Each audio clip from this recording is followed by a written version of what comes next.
Are we live? Are we live? Are we live? It's a We're Sunday live. Night. It's a Sunday night live. The chat has to let us know because there's been times where we weren't live and we're Sunday sitting there night, asking Sunday if night they're live. There you go. So let us know if we are live. It's Sunday Night Baseball on Giants Nation show. So let us know if we are live on the eve of Giants free agency with the time change, which I'm very excited about the time change, but I'm also, I got to make sure, don't got to get some sleep, because tomorrow's going to be a long day of film breakdowns, podcasts, watching film, all that good stuff. So I'm excited for it.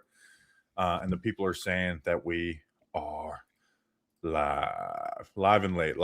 They said we're live. Are you ready? Like, what have these last few days been like for you? Do you get people telling you all kinds of stuff? Because I get all kinds of crazy stuff.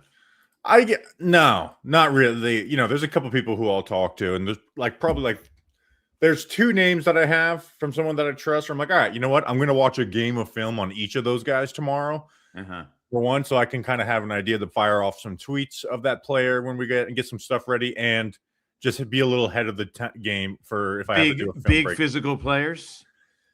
Yeah, they're not. One's an offensive lineman, one's another position. Big physical offensive lineman. I guess, yeah. You don't want the unphysical. I'm not going to, get a head start on the unphysical offensive lineman. So tomorrow I'll watch a little bit of film on those guys in the morning. And I was thinking the issue is that everyone's going to be busy at noon. I was thinking about going live for like the first hour and a half, 2 hours of free agency. Just as the it might be boring though, to be honest with you. But it's not going to be. It doesn't have to be the Giants. It's like, all right, that guy's off the board. Talking through because generally the Giants are one of the more of rule followers than the rest of the league. And this is just a general, observation. They don't necessarily do the full-blown negotiations beforehand. They make it known to the agents who they like, and they do a little bit. They dabble. Yeah. And I spoke to some agents who I know whose players I think they're going to be interested in. They haven't really started with the actual negotiation. Like, they'll wait till after 12 to actually lay out, here's our offer. Even though it might be known kind of where they, that they're interested in where they might come in. So the first hour or two, unless it's like a really big guy that there's a lot of competition for, I don't think the Giants are usually one of these super quick teams. Yeah, the Giants did get Paulson. They have gone earlier in more recent years. Like Paulson and Adebo, I was just looking at the Talking Giants page when I posted last year, was within the first hour and a half. Mm-hmm. So yeah, but you're right. They're never the first. Yeah, they weren't. Remember, they weren't happy though. That could be a response. Also, they could be doing more of it now because they weren't happy with the whole Saquon thing and how that went down. Joe Shane was definitely not happy that was done basically beforehand. Right. And then the Saquon. As soon as the Saquon thing happened, then Runyon started happening, and then somebody else, and then the Burns stuff started getting on. The 2024 day one was insane. So want to. Not just go through a bunch of lists of names. I feel like this, I don't know if it's this year, if it's just Twitter or whatever, but it feels like, man, I've seen every single name of free agency linked to the Giants in some way. And obviously that's probably with the spread of fake accounts and, every single second gets, posted. You want to give me, can I give you a philosophy? Give me a philosophy. I think when people who are in the know, like, and plugged in a little bit. So like when I get, I'll hear from like, the Giants or an agent, we talk to this guy or whatever. And then when I put that out, then people just take it and start running with these things. And it's not just me, obviously. It's like way bigger than that. Any national insider, anything Graziano or Fowler say, they'll take it and then just keep running with it. And then it'll turn into things that are just flat out aren't true anymore. Like if you go look, I mean, I said that the Giants looked into Kenneth Walker, and like this is what it turned into over the last week. And by the way, I don't think they're ultimately going to end up signing him. I think it's kind of out of their range, as it turns out to be. But I think that's kind of how the process works there. Well, I want to say this we usually let the chat ask us things. I want to ask the chat something today. Okay. Don't ask us about individual players, because here's the issue: is that the reality is even if you haven't heard about an individual player, you're not going to be like, nah, they're not in on this guy. That's just not going to be part of the pre-free agency because maybe they are and you just haven't heard about it. And then that turns into like, oh, well, yeah, they could be. And then we talk about that player for a minute and a half. I want to talk about things that we have heard or things that we would like to see, but not necessarily, yeah, they could go after this defensive tackle. Should we start with like maybe some names that we expect, like, and then just leave it there? Would you like to do that? I'd be willing to do that. So I'll do that. You could decide what you want to do, okay? And I'll give you some positions. And because I already tweeted this, so it's not like it's that far off. I'm going to type this as you said. That's fine. That's fine. I mean, we only heard half of what you said because I think your mic was off for half of that. Yeah, so I'm going to type this as you say it. Okay. Why? Because I want to, maybe, dive into each of these guys. Oh, okay. Yeah. So I wrote, like, remember, I think I put a tweet out a couple days ago. Everyone's concentrating on center and tackle. And yes, I do think Jermaine and Luminor are still in the running there. We're going to see how that pans out. But guard is a kind of an underrated thing to watch there. And the names I put out were Wyatt Teller, who I know they're interested in, Elijah Vera-Tucker, who I would kind of highlight at the moment as somebody that, I expect them to go after. And then the third one was Dylan Parham. So those are the three that, that are part of the mix. Like, look, as free agency goes, like, they could be interested in a guy, and then, that guy maybe ends up being more than they were willing to spend for him. And then they keep going down the list and it ticks off to other guys and other guys enter the mix. But I feel very strongly that they're going to go hard after a guard. Okay. And the other one is offensive weapon. And we've heard about Kenneth Walker, and I do think that they're going to check into that market. It's probably going to be too rich for them, right? And similar to Tyler Linderbaum, like that doesn't appear that the Giants are like at that level. So I'd be surprised if they end up with either of those two guys at this point. But a guy, and I'm going to view it as it's not just running back, it's offensive weapon, right? Okay, how do we add an offensive weapon? There aren't a lot of great receivers in this class, right? Alec Pierce is the top. He's going to get paid a lot of money. Still a good chance he ends up back in Indianapolis. Running back, Kenneth Walker, the best option. Not a ton of great options there either. Big drop-off afterwards. Travis Etienne is like second on the list, right? Well, how about Isaiah Likely? That's a player I know it's easy to make that connection that I also expect the Giants to be heavily involved with is Isaiah Likely. That's a tweet right there. I expect them to be heavily involved with Isaiah Likely. That's fine. Or Jordan Raanan. There's the tweet right there. Okay. That's fine. I just one last one before, one last tweet before we hit the road tomorrow. And then, I'm pretty much going to cut it off on that. Like the other ones, it's again, minor things. First of all, like cornerback, I know people say, oh, they're going after these big cornerbacks. I put this in a story the other day. I was told that that's not necessarily completely true. And I know that's kind of been out there also by some other people. I wrote that like 2 or 3 days ago. You tell me how that makes sense to go after, like fully go after Trent McDuffie to the degree that what it was going to cost Bobby. Obviously, the Giants aren't trading their first round pick, right? They're the 5th overall pick. No, the only way it would have made sense would have been including Kayvon or swapping pick 5 and pick 9 with. But it was going to involve their 2nd round pick. Like it would and more. And so you're going to leave yourself with one top 100 pick. I don't see how that's really something that the Giants can do. And plus they're paying between McDuffie and Adebo, they'd be paying $50 million a year for 2 cornerbacks, which I don't know if is that really feasible? Yes, because Adebo can be cut after next year if you're not happy with them. And if you are happy with them, that's a good problem to have. True. That just seems like one top 100 pick and $50 million in one position. I don't know. So you gave me 7 names. Or no, 6 names, sorry. 6. Elijah Vera-Tucker, Wyatt Teller, Dylan Parham, Kenneth Walker, Tyler Linderbaum, Isaiah Likely. So this is where I don't do the insider game. Mm-hmm. But I do have like a little like a 3 names where I'm like, okay, I'm going to start working on them. And I said in the beginning, and since we're doing a live stream, I won't be like, hold on to the information. Elijah Vera-Tucker. Okay, so we're in agreement on that. So I think we both expect them to make a run at Elijah Vera-Tucker. Yeah, and remember, hashtag not an insider. So this could just be me being stupid and I'm lying.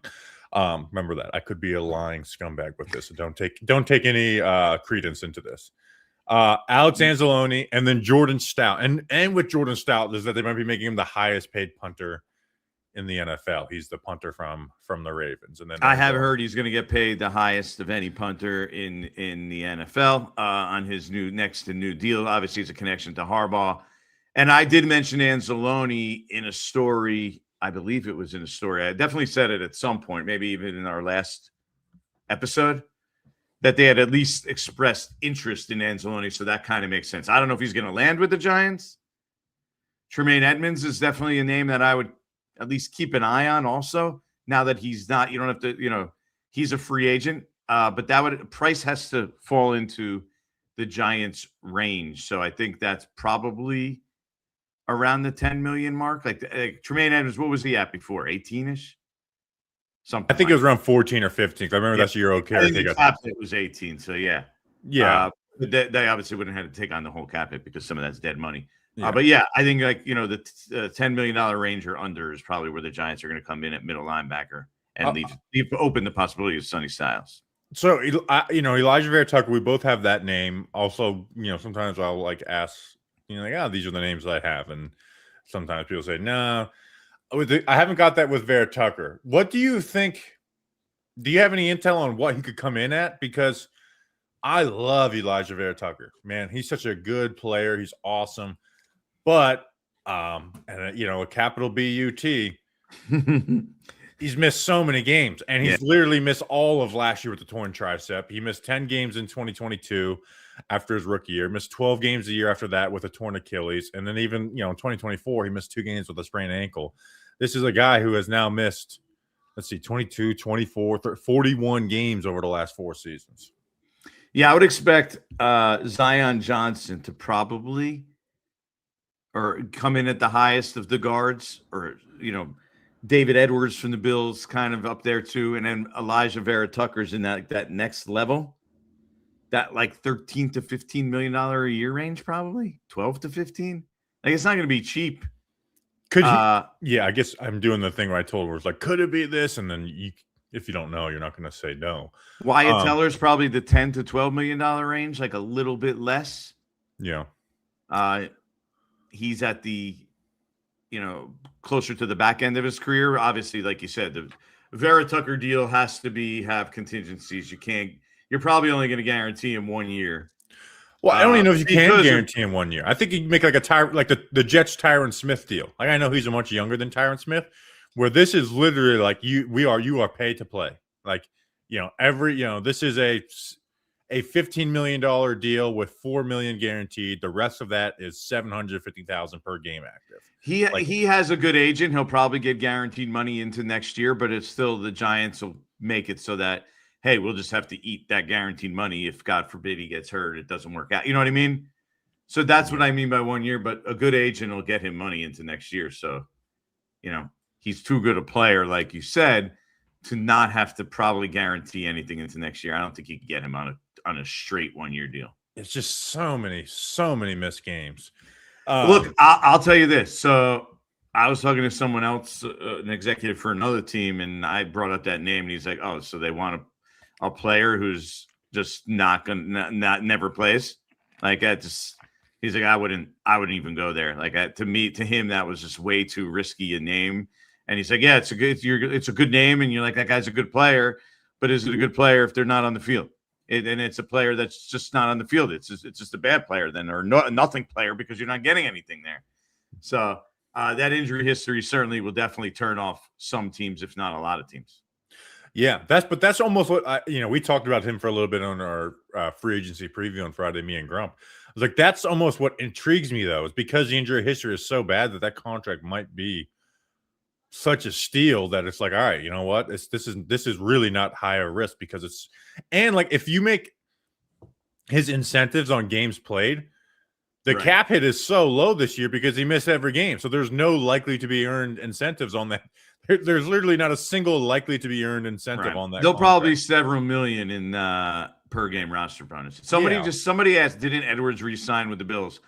They re-signed Connor McGovern, right? Yeah, the center. Not Edwards. And so Connor McGovern re-signing means that Edwards is likely to hit the market. And see, that's the thing. We both say like we think they're going to make a run at Vera-Tucker, but it also is a very volatile market in that second range of veteran guards is a big group.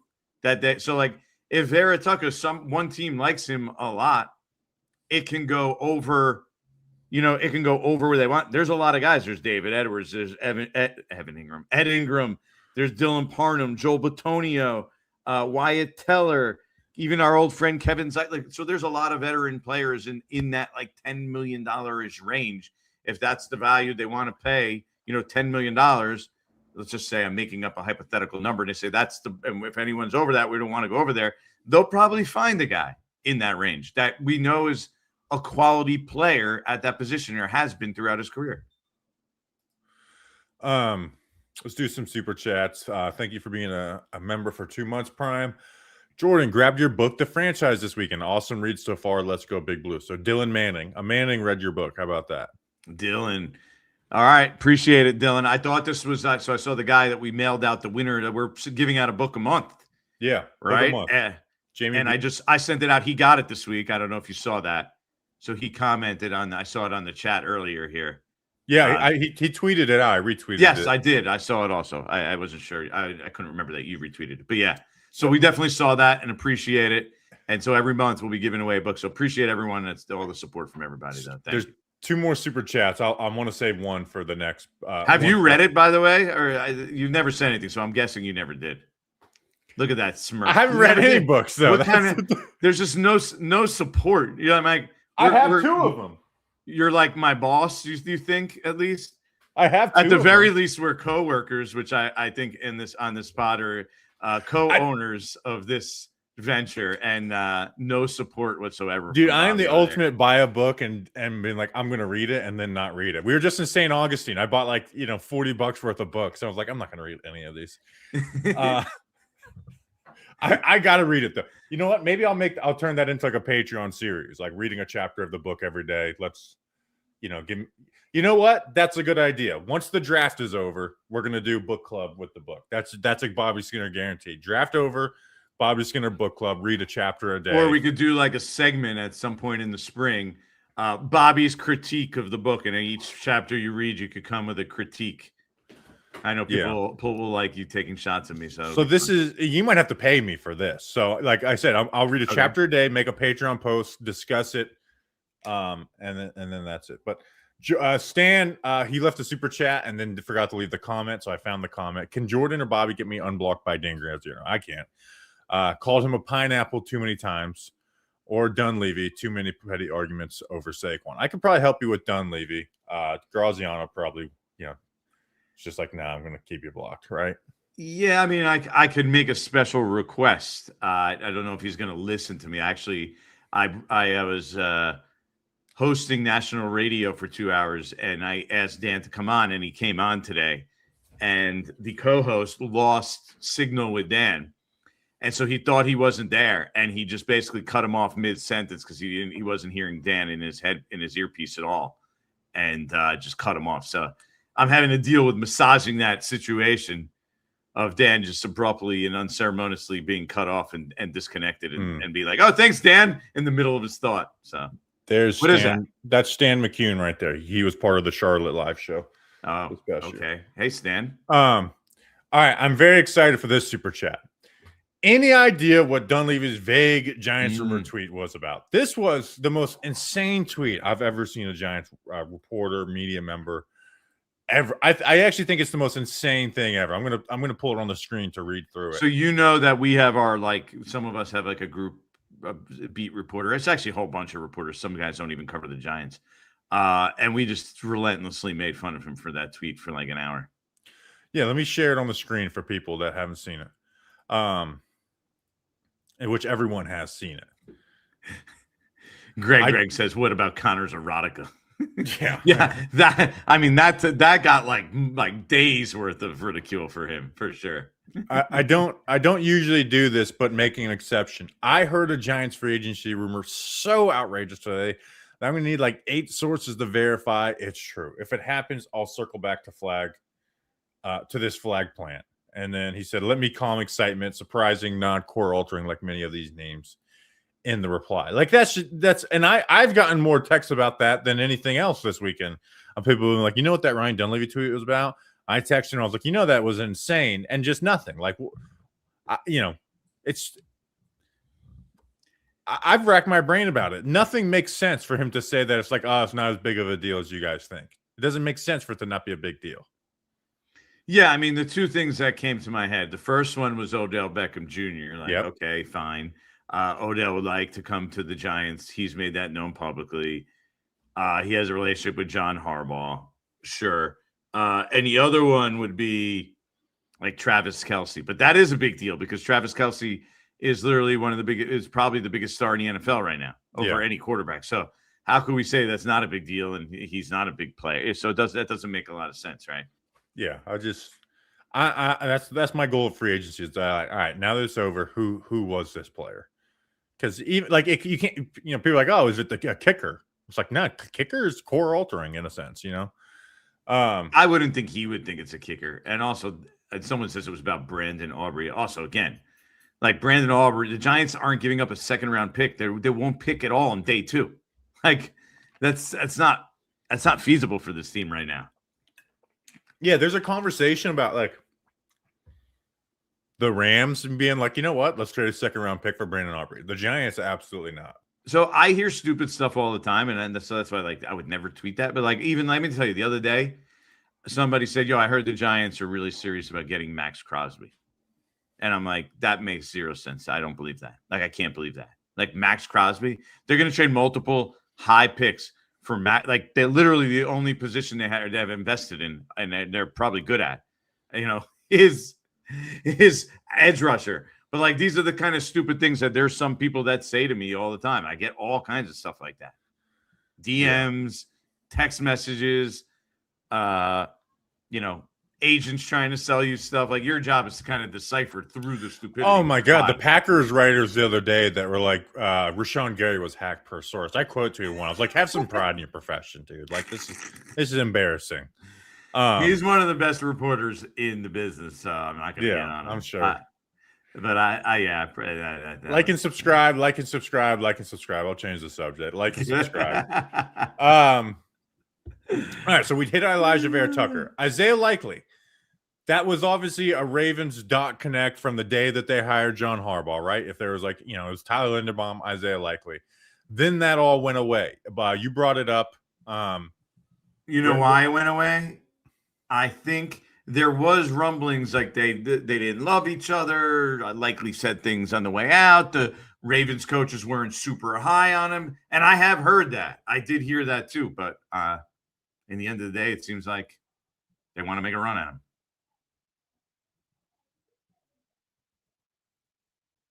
You got to put your mic on, Bobby. What does a run cost that guy?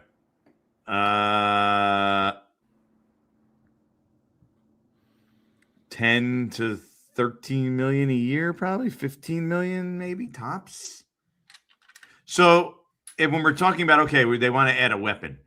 When you're talking about and I think, by the way, I am the biggest fan. And if you look at the best teams in the NFL, they generally have a tight end as one of their top receivers. Because I think you get tremendous value for think about what's a top wide receiver cost. Over $30 million, right? Yeah, Jamar. I was just looking at it today. Jamar Chase gets $40 million. Okay, so he gets $40 million a year. If you're one of your top weapons, right? If one of your top weapons is your tight end, and he's making $15 million a year, let's say, which is probably kind of like the ceiling on what Isaiah Likely will get in regards to real money. Like think about how big a bargain that is. That's almost almost a third less than a top receiver. And so you're able to build out your team through there. And think about the Eagles have had tight ends for how many years between Ertz and Goddard? Really good high-end tight ends. The Chiefs had Kelce. These are teams that have long-term sustained success. The Patriots forever with Rob Gronkowski, right? I mean, even like I know that it was the end of his career. The Bucks, when they had success with Gronkowski there too, obviously they had Mike Evans and Godwin. But you get the point. Like, it is a good way to build a team. So I would be all for that, I think. Because I think likely in a way is a little bit untapped because they always had Mark Andrews lurking. And when he did get opportunities, he did produce a bunch. Yeah. Yeah. And it's, it's becoming more of a 2 tight end world, and they're treated more like Isaiah likely can't be your number 1 inline tight end, but to pair and run a lot of 2 tight end stuff, you can obviously find a lot of success with him. Somebody says Theo's as good and younger. I mean, Theo is not as good a receiver. Like, he can make plays. He's just not as dynamic. He's not as dynamic or consistent. And maybe he gets more consistent, but like, he's not as dynamic. He's a straight line runner. He could jump up and make plays and run, but he's just not as dynamic. I honestly, I think he could be a solid player. I don't think he's a clear-cut high-end number 1. No, he's not. And I can be in on Theo, but he's just got to, if to play the way that he plays, he's got to start making the tough catches. Do you think they can go with both those guys as their 2 primary tight ends? Theo's a fine blocker, and I think in fact, you need someone like Theo to go with Isaiah Likely if you're going to pay Isaiah Likely. You need someone that's in line, a little bit of a bigger body tight end to go with. Like a Y and an F. I think it's actually that's exactly what it is. Yeah, I think it's a pretty good combo. You're going to play a lot of 12 personnel. It kind of makes sense to me. Like, when somebody told me this, that's the first thing I do is I go, okay, does it make sense to me? Right? Yeah. Is this reasonable? Is it logical? And like, same thing. When somebody tells me AVT, like that's going to be a target, I had just recently heard right before that, oh, you know what? Linderbaum's going to be out of their range. They're not going to end up going there. And so you put these things together, and that's how you end up with whatever, your thoughts on what directions they're going. Yeah. So now we got full on Theo Johnson debates, and this is my favorite. I'm pretty sure this is sarcastic. If Theo can run better routes and catch better, then he can be good. Look, sometimes you just have to realize what the player is, and he's a fine player. He's just not going to. You're probably dreaming and thinking of the super, super outlier if you think Theo Johnson is going to be a Pro Bowl caliber tight end. And you know what? What excites you about Theo is what should excite you about getting an actually good, like a really good tight end, because Dart likes to throw to the tight ends, right? He'll throw them with anticipation. He'll give them a chance to make a play on the football. Not every quarterback is like that, and that's almost like where I'm like, man, if probably there's not one in free agency, and there's I don't see them getting one with their 4th round pick, but I'm like, man, if like a luxury position, be all pro tight end. You could fill wide receiver 2 essentially, or target number 2, and have a quarterback that fits him. Outside of the so we went through those names. You hit Wyatt Teller, Dylan Parham. We talked, but they're going to spend money on some guard. The 2 other names you mentioned, but as like kind of like they're probably going to get priced out on, Kenneth Walker and Tyler Linderbaum. Linderbaum, like you said, you could pivot to guard. Do you see them pivoting at running back? I mean, like, to me, if they weren't ever interested in Kenneth Walker, if their interest is like, oh, well, we didn't know he was going to cost money. No, I think they knew he was going to cost money. It's just depending what that money gets up to. Right. I ultimately, by the way, I think he's going to end up back in Seattle. So that's my guess. But, I think they were serious about it, but I mean, it's all within reason. Like, okay, if it gets above $12 million, that's not the range we want to go for him, and a running back. They didn't want to pay Saquon $12 million. Granted, that was several years back. Like, paying $14 million for Kenneth Walker would be like, wow, that's a real change of philosophy, Joe Shane. I know. Yeah. He's not keep telling us that you're running the show. So that's basically, I didn't want to go through a million names on this. So you put together your list, I put together my list. And the reason I ruled out Linderbaum is because somebody told me they had spoken to the Giants and they kind of were getting to that. That's the impression they came away that, they love him, but like, that's not like they have John Michael Schmitz, who's a player, right? Who they think is a player at the very least. Like, he was average this year. Would you say he's average, or you're not even there? Linderbaum? No. JMS. Oh yeah, he's an average pass blocker, below average run blocker, So like you almost have, which let's is say an average center in the but I'm NFL. saying you have like an average type center on a rookie salary, which is basically nothing. Like to then sub him out for a guy that's going to make $22 million a year.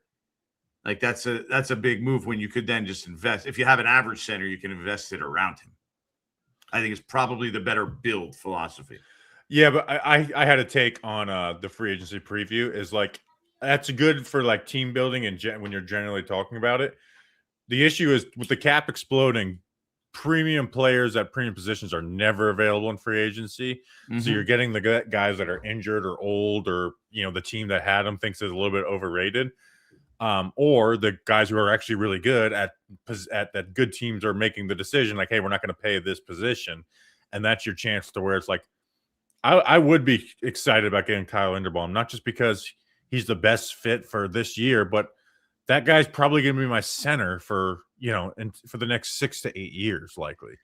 Somebody brought up to me, he's 25 years old, a three-time Pro Bowler, and he's an offensive lineman. Like that never happens. Yeah, he could be your center for the next. If you're a three-time Pro Bowl offensive lineman and 25 years old, you almost never hit the market, right? Because think about how rare that is. He's playing a position where you can't really tag him because then you're getting paid tackle money. So which makes it like, and they were in a spot where they couldn't really they have so many things that they need to add that they couldn't do that. They decided they needed to address their defense over that. Yeah. So that's where I'm like, yeah, it's 24 mil a year a lot and over, I guess, but you know what? This guy's we can have this guy on our team for the next 8 years at the offensive line spot to have that stability and that level of play. Yeah, the team name that's been coming up, and I saw it out there today, has been the Commanders. Left hand up. I'm going to fight this guy mentally. Not really, but this is just an insane thing. Who are you fighting? Yeah, Bellinger plus Theo is a great combo. Bobby just hates Theo for some reason, and chat follows him. Hate him. Look at my draft reaction. I was the draft Theo Johnson guy. And he still is tight end 2 in his draft. Or no, he's tight end 3 in his draft class. Brock Bowers, AJ Barner surpassed him, and then Theo Johnson. But yeah, I would never, ever say I just hate Theo for some reason. This is a good topic that I want to hit. When is Graham Gano being cut? Because every second that he's not cut is scary. I don't know. I mean, obviously the Giants are going to make more moves, so I would assume that tomorrow morning we're going to hear about all these moves. I certainly checked in on it a bunch over the last few days. They've never made us wait till the last day to start making these cuts, though. They usually make them all last week, or like those guys. Did. No, they usually cut them the week before, and then you essentially let those guys go hit free agency, and teams add them to their board and stuff. I've never seen them wait till the last second. Here's one of the things that the only guy they haven't was James Bradbury. Here's one of the things that came to mind. It's possible he's not healthy yet, right? Fully. And he may never play again. So that might make it a little more difficult to just flat cut him. We need to find that out then. Yeah. I don't know. That's something you have to I don't know the technicality of it. But which leads me to my more important point. You quote tweeted me the other day. Don't tell me Casey Kreider's gone. I want him to be the long snapper for the next, 50 years for us. He's a good I tried in the nicest way possible to tell you that Casey Kreider is almost certainly gone. So who are we bringing in? Is it the Ravens long snapper? Is he? I'm just telling you what I'm telling you. If I knew the answer to that, I would have tweeted it out. No, Nick Moore. It just seems to me that this is headed to be like a full-blown specialist overhaul. Dude, Nick Moore, pick him for the home run derby and the license plate guy Brian Burns game. The Ravens long snapper. He was drafted by the Red Sox. Oh, okay. You know who's going to be really good? I love Casey Kreider, though. I mean, Jackson Dart's going to be really good too. Gunner's back. Gunner's a good player. Wandale was really good, but he's not back. So I'm excited for that. So go check. I like how someone just to get ready for that breakdown on a 6th round long snapper. I will get social clips of them. Casey Crater was a Pro Bowler with the Broncos before he came to the Giants, and he's been really, really good for the Giants. Yeah, he's been good. I was surprised to hear that he was likely not coming back, but I think it's as much him maybe as the other way around. Yeah. I mean, it's just when you get a long snapper that's good, you want that guy there forever. You get an emotional, like Zach Dawes, you get an emotional attachment to that player. And to see them go is actually emotional. So I will shed a tear for Casey Crater. And he's good. He's a good guy. Also, I will say that, with 100% honesty, Casey Crater is a stand-up guy. I've always enjoyed any conversation I've ever had, and he's always been nice to. Yeah, he's awesome. He's courteous people. Yeah, just a nice, normal guy.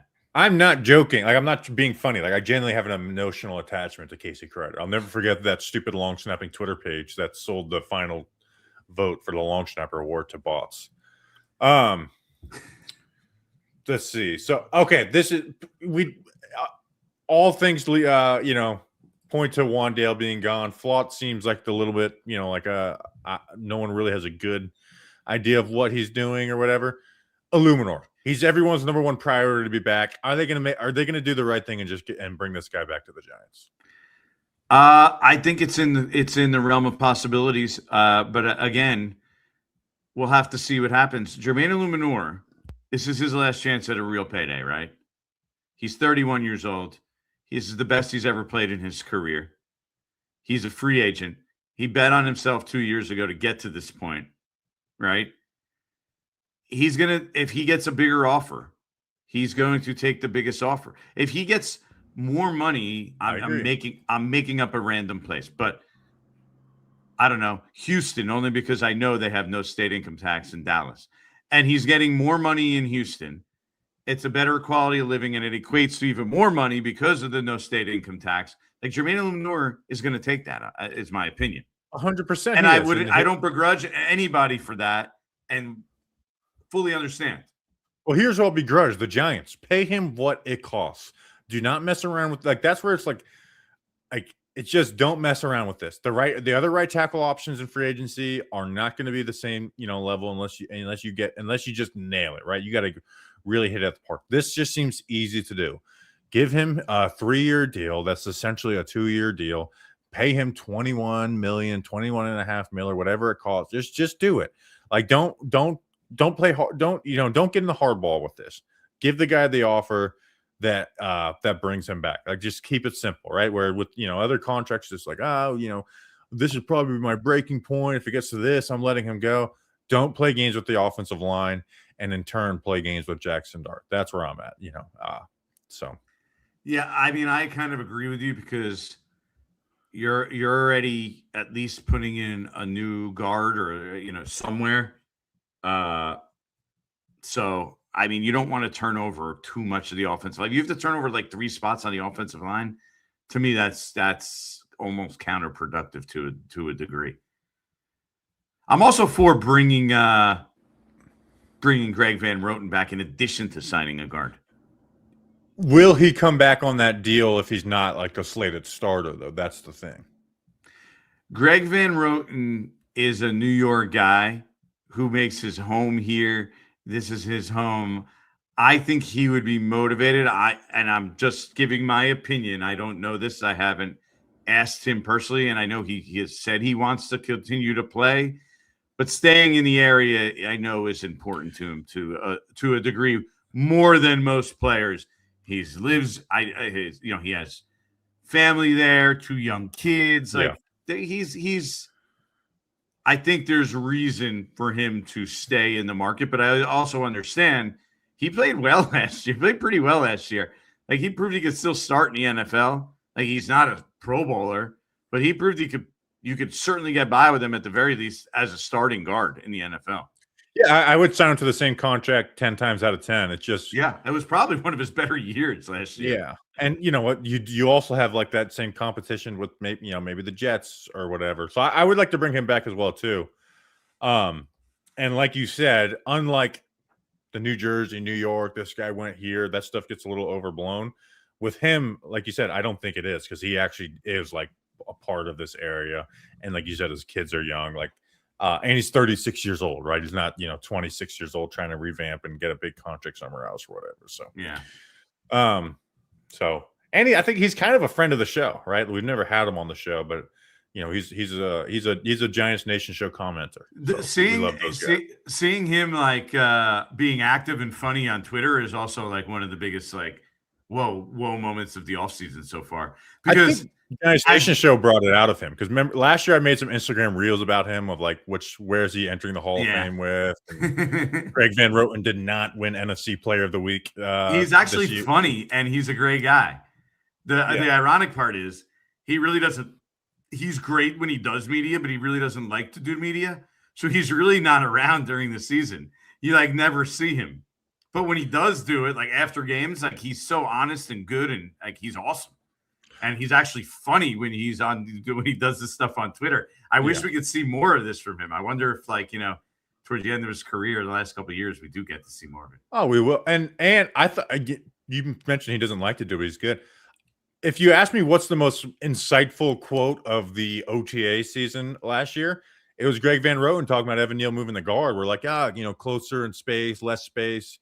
He's like, actually, it can be harder because you got to think more. You have more responsibility. You got to diagnose what the defense is doing, what the blitz look is doing, or tackle. Majority of the time, you just kind of got a one-on-one. And I thought that was one of the more insightful posts where he's like, I don't know if like it's going to be a big jump for him mentally to move inside to guard compared to tackle. So, all right, let's hit some super chats. If we are priced out of Walker, does that imply they are unlikely to take a running back at 5? That would be costly in terms of salary and draft assets. So I said like, hey, I'm cool with signing Walker.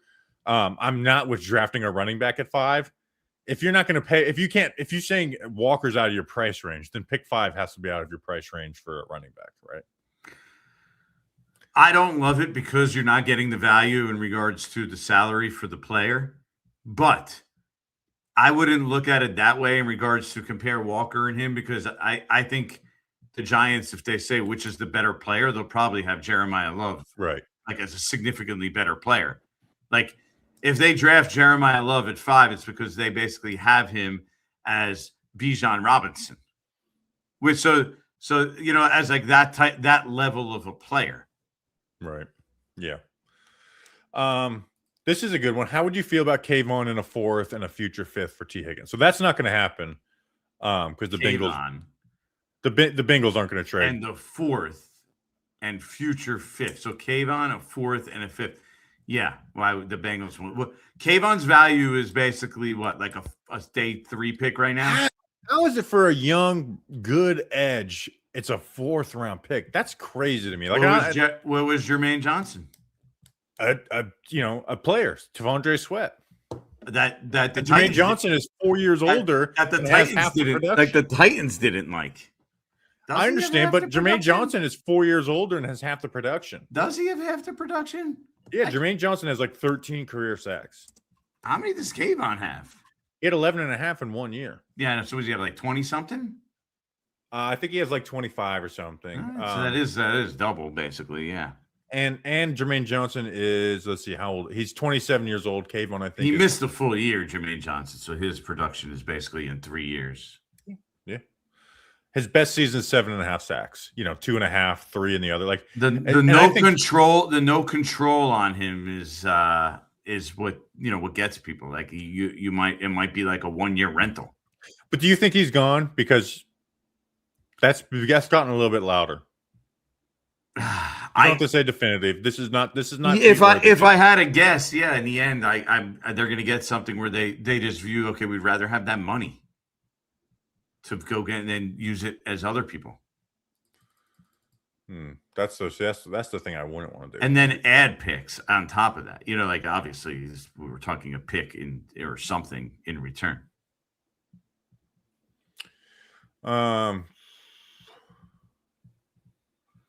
Let's see. I don't care what Art seems to think, Greg. Okay, I could go ask Art then. What is the best case scenario for the Giants at wide receiver? I actually want to ask you just your opinion on this because as much as I'm very okay with letting Wandale walk, I do look at the receiver room like, oh, Malik Neighbors coming off a torn ACL and Darius Slayton coming off of his career worst season. Say that again. what do you think their plan of action is at receiver once they move off of Wandale? Because you have Malik Neighbors, who obviously great coming off of 20 ACL, and Slayton is Slayton would be cut if he had a cuttable contract, and he's coming off his worst career year. You cross your fingers they'd come back to the same player who has an 8% drop rate instead of 15% and has 700 yards, but he's coming off his worst year and he's 29 years old. I'm not going to bet on it, I think there will be a wide receiver signed, probably like a lower level guy, like a Tyquan Thornton type guy. And then also that be something they address in the draft as well. Okay. So something like that. Tyquan Thornton is an interesting name and a guy that I heard at the beginning of the combine as a player that intrigued the Giants and intrigued, Jackson Dart. So something that definitely caught my attention. When do teams do restructures? Kind of feel late. So the Giants do it as they go. So they'll probably do one right before the draft. As they go. Right after the draft to sign their draft picks. Yeah, they'll probably do it during free agency too. I think there's a chance. And also, it'll be very interesting to see how they do the contracts. It's something that Shane said they're looking into last year about doing void years on some deals and stretching them out a little bit longer. That would be on their new players. The Giants have historically done them right after the draft, around rookie mini camps, where they could sign some of the draft picks. And they might have to do it during free agency this year. Yeah, what are they up to now that I'm thinking about it? NFL salary cap. Because they haven't made some of their obvious cuts like Graham Gano. They're up to 14.2. Yeah, I mean, that makes sense because they've only... Remember, it's only the top 51 that count at this point of the year, too. Right. So, but they're at 14.2 with the top 51 rule. And they've only cut... They have so many... They still have some obvious cuts. I mean, I could pull up my list. Yeah. Of their cuts that are yet to be. Oh, they restructured. They are not restructured. They gave them a pay cut. I was kind of mad because I knew that was a pay cut, and so I tweeted it out like they're taking a pay cut per Jordan Schultz. And someone responded with good, it was a good response. Like, where are you reporting that it's a pay cut? It's reported as restructured. But I'm like, he has 1 year left on his deal. He has $1 million he's the running back 3. This is clearly a pay cut, but we didn't get that news until you tweeted out like 12 hours later that it was an actual pay cut. Yeah. So I had to sit there in silence and not fight back because he was right that it hadn't been reported, but I knew that. I had to wait to get it. It just didn't pop into my Yeah, no, what I'm saying, I was mad that it's like the Jordan Schultz tweet bothered me. I'm like, dude, just say it's a pay cut. Yeah. Well, when nobody that's involved wants to give you any details on that, like what it was, and then okay, it's pretty bad, and so then you have to go alternative routes to find it. Yeah. So let's see. They're at more than 14.2 because the James Hudson got in the 4.2, the Singletary, so they're at like 18 or 19. The Gano would get them to 24. Yeah, so they're in the 20s, which will give you a decent amount to start. And then obviously you have Dexter Lawrence. Dexter Lawrence's deal is going to have to be addressed some way, shape, or form. Yeah. Right? I mean, it's got to. He's the 15th highest paid interior defensive lineman with $0 guaranteed. If you're Dexter Lawrence, you come to play this season under those circumstances. I don't care how bad a year he had. Bobby, I'm going to call you Bobby. Bobby can't turn his mic on. Well, here's the thing: is I'm running the show, so I don't want to have clicking and typing and stuff in the background as I'm looking up the Giants' salary cap like table. Excuses to me. It seems so backwards to me. The Giants are priced out of Linderbaum, but are fine with keeping Cave on the team as edge 3 with the $50 million cap. Here's the thing: is I think those aren't related. They're just not related to me. Yeah, if they find a deal that's worth it, I think they'll and eventually they'll find something when somebody's like, you know what, we can't get an edge rusher that we like. Would take the chance on Kayvon Thibodeau at 25 years. What is he, 25 or 26? Whatever he is. Yeah, and we'll take a shot on him that he can stay healthy and elevate and become next level kind of guy. But there is a lot of edge rushers this year which also hurts him when you talk about his value, Bobby. There's a decent amount of edge rushers available. I mean, Trey Hendrickson, Odafe Owa, Jalen Phillips, Khalil Mack was available, Boye Mafe, Kalavon Chason, who had a bounce back, AJ Epinesa. Like, it's a deep position this year. And that's not even including the Max Crosbys of the world who just got traded. And who's the other guy? Jonathan Grenard is available, apparently, right? From the Vikings. Good. Who's a good player. My favorite person in the chat is just all caps, just tweet, just commenting thoughts. Just Lindenbaum is overrated. You need more than one receiver. Slayton sucks. Plexico was a free agent signing. He's just getting them out there. I like it. Yeah. So Alec Ingold did sign. Did you see that? Where? I With didn't see that. It just came across. Somebody I figured he'd go there. He's a Mike McDaniel guy. That's a good question. Should we be expecting Patrick Ricard, or is he going to just resign with the Ravens? Like, the Ravens still probably will likely value that element of their run game, correct? Yes. Yes, I would expect there to be a fullback added. I don't know where. But yeah, I don't know if it's Ricard. I mean, that certainly makes a lot of sense. Yeah. I thought that Ingold had a chance too, but that's a quick re-sign right there. I know it was definitely in consideration for him, was the Giants at least. Yeah, but I like that because that just takes one team that will bid for you, a fullback off the market with the Chargers. Let's see. Connor Hughes tweet. Oh, this is part of these live streams that are not like formal. Is like, all right, let's go see what he tweeted. Is it anything significant? We did a lot of Dean, Elijah Vera-Tucker, Isaiah Likely, and if the money is right, Tremaine Edmonds. Yeah, I mean, it seems very similar to what we've been saying here. So, yep. Again, you want to go ask somebody you want to ask him about his guys, and go ask him about his guys, the guys that he thinks. Yeah, I just sometimes they report it, and the John Harbaugh streams we have to go on. Someone said Chris Board is $3 million plus, which I don't think is true. He is, but you'd only save like $2 million. That's what I'm saying. The saving is not $3 million plus. Listen, I have it right in front of me. Chris Board, you would save.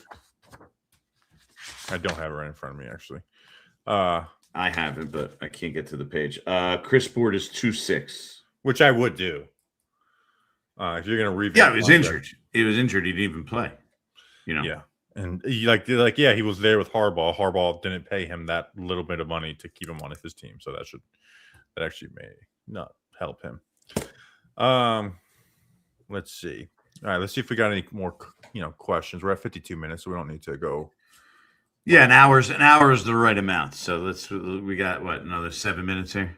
Oh, sleeper Giants, you scumbags! Wait, hold on. Let's do on to the next one. This way, I need 3 segments. Look at this. Go. I want the chat. The chat needs to go raid these people. The Giants may look to make Jordan Stout the highest paid punter in the league through free agency for Jordan Raanan. That was a per Bobby Skinner. Damn it! I told you. I did not. I didn't. I don't want that tweet, but that was a Bobby Skinner. I did kind of follow up after that, but I'm not the one who said that. Yeah, I now I don't want that tweet, so I don't want that tweet, because I don't need the who the hell, but but now it's going to get blamed on me anyway. Yeah, I can't wait to take credit for that when it happens. What I'm excited to take credit for is when it's not just like, oh, this could happen. I'm excited for things like this has happened. So any other tweets? I'm gonna Twitter search per Jordan Raanan and see what we got since we started. Yeah. All right. I always get it wrong. Where the 2 A's are in your name. That's actually a common thing. It's crazy. I could literally spell it out. Actually spell it out for people. I actually spell out my name and say Raanan, and they still write it the other way with the 2 A's at the back. Unbelievable. Unfortunately, I can't find much because the Twitter. I can't even filibuster any longer, Bobby. I'm saying they're talking about how my name is spelled, for God's sakes. The Twitter search function has gotten so much worse. I got it. You're incapable. No, look, I searched per Jordan Raanan. The most recent thing is you're incapable. I see one according to insider Jordan Raanan. The Tyquan Thornton is a player who intrigues the Giants and Jackson Dart. There's Big Blue Film Room, of course. I feel very strongly about they're going to go after a guard and Wyatt Teller. I mentioned. I expect him to be heavily involved with Isaiah Likely, Jordan Raanan on. There's one that was translated from Portuguese. So we got a lot. We got a lot out of this. So we got a good. I mean, we got 13. Brazil. We got Brazil. Giants, Brazil. We need it. So the Giants have a great international audience, and there's like the Giants Brazil, Giants Spain page. We don't have any Asian ones. I need to start seeing some show translation from Chinese. Yeah, I would love for them to have us out there to Asia to do like an appearance. In fact, we could look up where we are on the charts in Asia. That's something we could do to end. Let's address more questions rather than go over Giants Asia. Like I do want to see where we're ranked in like some of the countries. We can do that in a little bit. Let's see. West bombs in the live stream. What are people talking about? Somebody pretended they were West and they said something, and then in the stream here. Well, no, there's these. I think it's funny. I think there's a fake Twitter page of there's a fake YouTube account of a fake Twitter account. Jordan, will you admit you were running a fake Twitter page in Jordan Raanan? Oh, okay. Let's see. Oh, I see. Yeah. I've seen that actually. I haven't seen it recently, but I remember I saw it once a couple of years ago. Jordan Raanan? Yeah, like that account that it got me once. It got me when the Giants went when Daniel Jones was hurt in Tyro. I was on. I remember exactly where I was. I was literally like getting. I was in Spain, getting to the airport. I was like, all right, let me get this tweet out real quick. And then 45 minutes later, I realized that we had a. That's the only time I've ever fallen for a fake account to the point where I tweeted anything about it. Kyle Comer says they're asks like if they'll circle back to Jalen and Waddle. Because he's a cheap, team-friendly contract. And I think the answer is no, because that's apparently one of the guys they want to build around. That's the whole point, is that they want to build around them. We could sit here and say they're going full rebuild, but it seems like Jalen Waddle is going to be part of that rebuild, and he's a key piece for them. They don't want to leave themselves with literally nothing. And he's still young, so, I mean, I fully understand that. That's the kind of guy you keep. It's not Max Crosby, who's 30 years old, 31 years old, right? That's Jalen Waddle, who's, like 27? 26 probably even. Yeah. How do you think, John Fiodo says, how do you think the Giants target corner or flat leaves? I would say like the bigger physical corner. I don't know what you think, Bobby, but like the Jamel Dean makes a lot of sense to me. Like a player like that. I think that's what the Giants want to kind of that's the mold I think they want to have their defense in. Jamel Dean? Yeah. He's older, but yeah, I mean it's a short-term, temporary answer there. Yeah. Which is why I think it kind of makes sense for them right now. So I do actually have what we rank in all these countries and stuff. We'll finish with that. But last question. We didn't really mention any, I mentioned Alex Anzalone. You didn't say that name. They're going to address linebacker free agency. Where would your prediction, if you say predict this is the linebacker they're signing, who do you think it's going to be?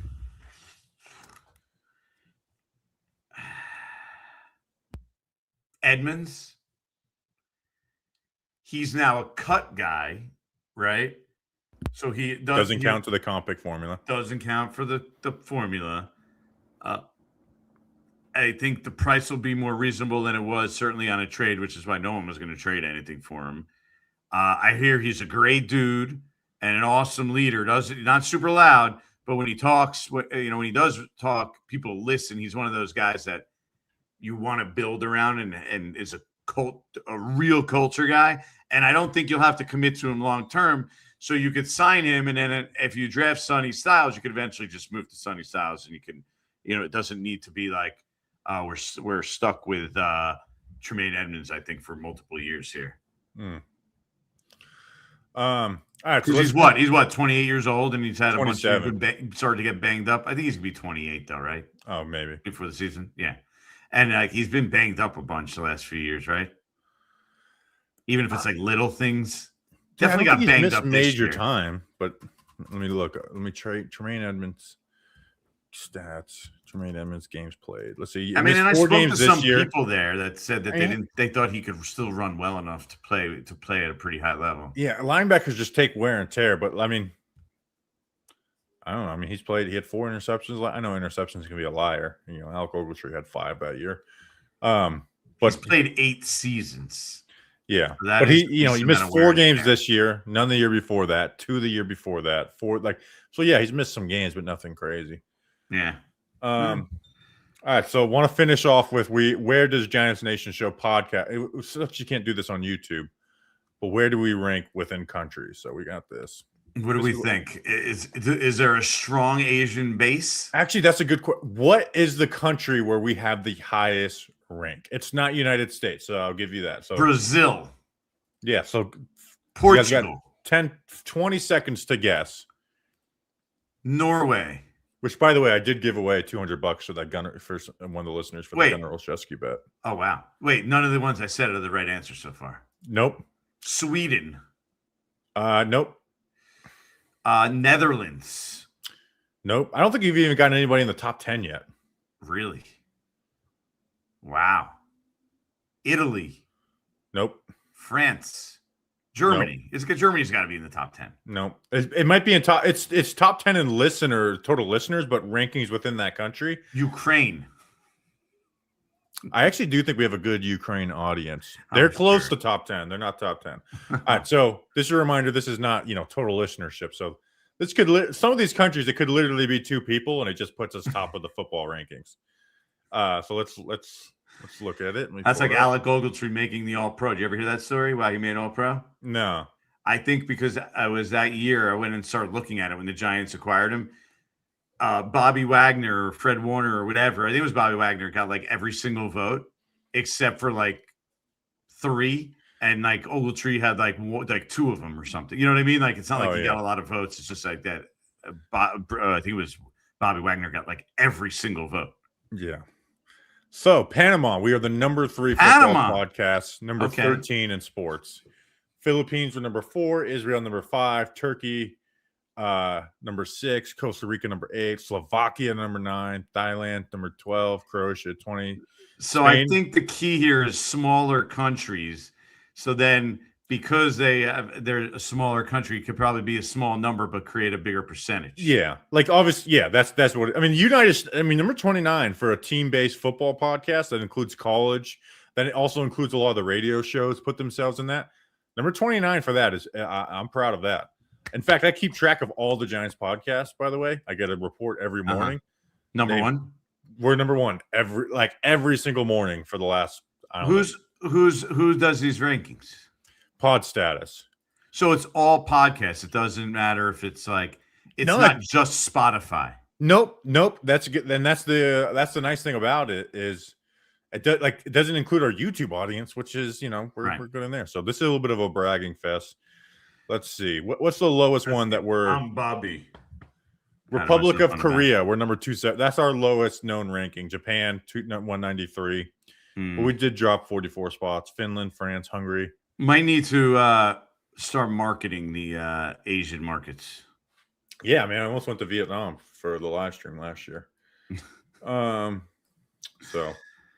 yeah, I did say in the mailbag recently. I was just like, I don't want to fly to Asia. I was like, I want to go to a lot of places. That's probably lower on the list. Really? I mean, I want to go there. Here's the issue: is I like to travel a lot, right? I was joking with you. I was like, I'm excited to go to West Virginia. So you're gonna come to Germany when they play there again? Not this year. It's Why too not? much of a. It's just too much of a hassle to do that this year. We'll probably. And here's the issue: because they're. Can you give me a synopsis of the John Glenn book? I love John Glenn. He's one of my favorite people of all time. What was I saying?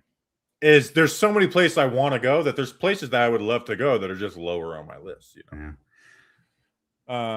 So, all right, that's it. I'm thinking of possibly going live around noon tomorrow. I'm not sure. Jordan probably won't be able to join that because he'll be, texting.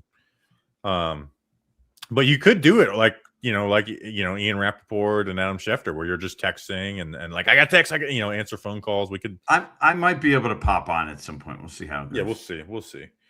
All right, that's a live stream. Big day tomorrow. There will be film breakdowns tomorrow. There'll be a podcast recap recorded tomorrow night on Patreon and then put out the next day. Maybe live.